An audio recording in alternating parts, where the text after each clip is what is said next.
I simply adapted. Tears welled in her eyes, but I didn't move to brush them away. We just sat there, surrounded by the weight of all we had lost. The silence between us wasn't empty.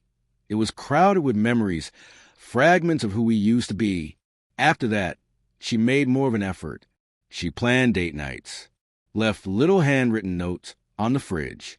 Her touches became more intentional, more present. She even brought up the idea of therapy. I agreed, though a part of me stayed behind a wall, still too bruised to open up completely. During one session, she broke down. Through tears, she admitted she hadn't realized how far we had slipped until the moment I stopped trying. "I thought you'd always be there," she whispered, her voice cracking. The therapist turned to me. "How does it feel to hear that?" "Invisible," I said softly but with certainty. She cried again. This time, I reached for her hand. Not because everything was suddenly fixed, but because, buried beneath the exhaustion and disappointment, love still flickered in me. But love, I'd come to understand, couldn't survive on one person's effort alone. It had to be a daily choice, made by both of us, over and over again. So we started the slow, often painful work of trying to rebuild. There were no sweeping gestures, no fairy tale comebacks. Just two people trying to rediscover each other among the pieces of what used to be. Some nights, she still said she was tired, but now she would quietly add, "But I still want to hold you," and somehow that mattered. Rebuilding wasn't glamorous. It wasn't like the stories we'd seen on screens.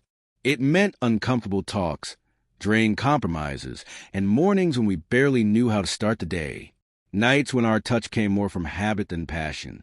But we kept showing up, especially on the hard days. Almost a year later, we sat across from each other at dinner. She reached for my hand and said, "Thank you for giving me another chance."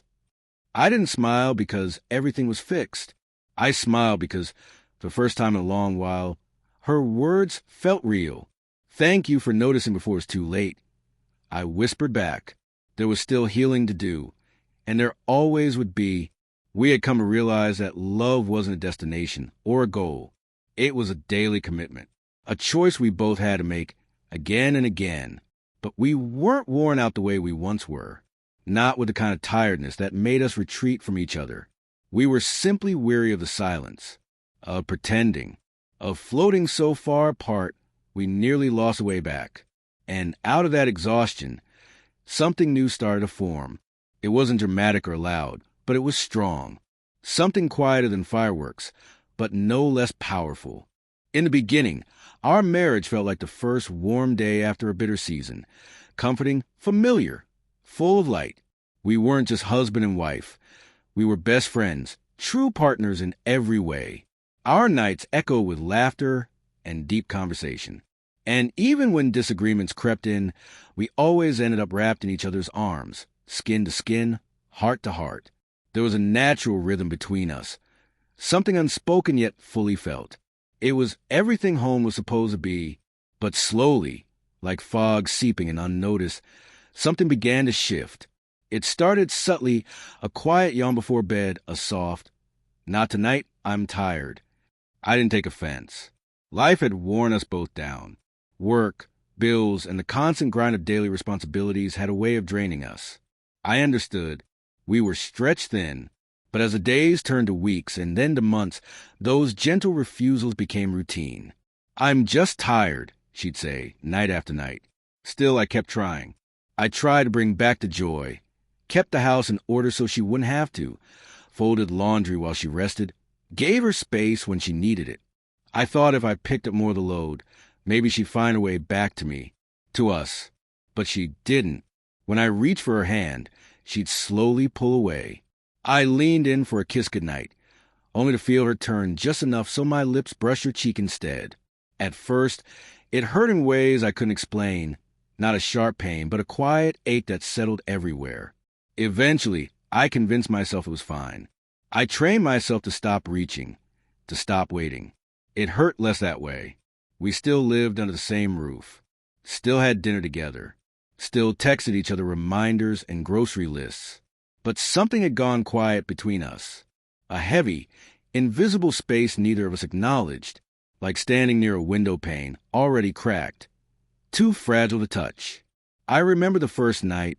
I didn't follow her to bed. She said she was tired again, and I just kept staring at the screen. That night, I stayed on the couch. The next night was the same. And then it simply became the norm.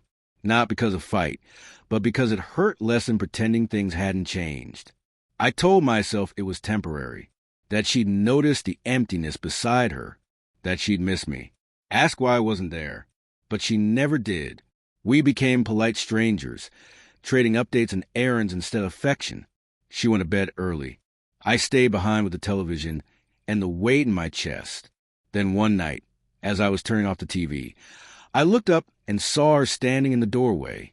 Her eyes looked tired, older somehow. "Why don't you come to bed anymore?" she asked softly. I turned to her, torn between laughter and heartbreak. "Because you are always tired," I said, barely above a whisper. She blinked, confused at first. Then something in her expression shifted. A realization, quiet but real. She didn't say anything, just turned and walked away. After that, there was a change. For a few days, she made an effort. She asked how my day was. Let her fingers brush lightly against me as she passed. Stayed longer in the kitchen when I was nearby. I noticed. Of course I did. But I didn't let myself hope, not fully. And then one night, she walked out wearing the old pajamas I used to love, soft and faded from years of wear.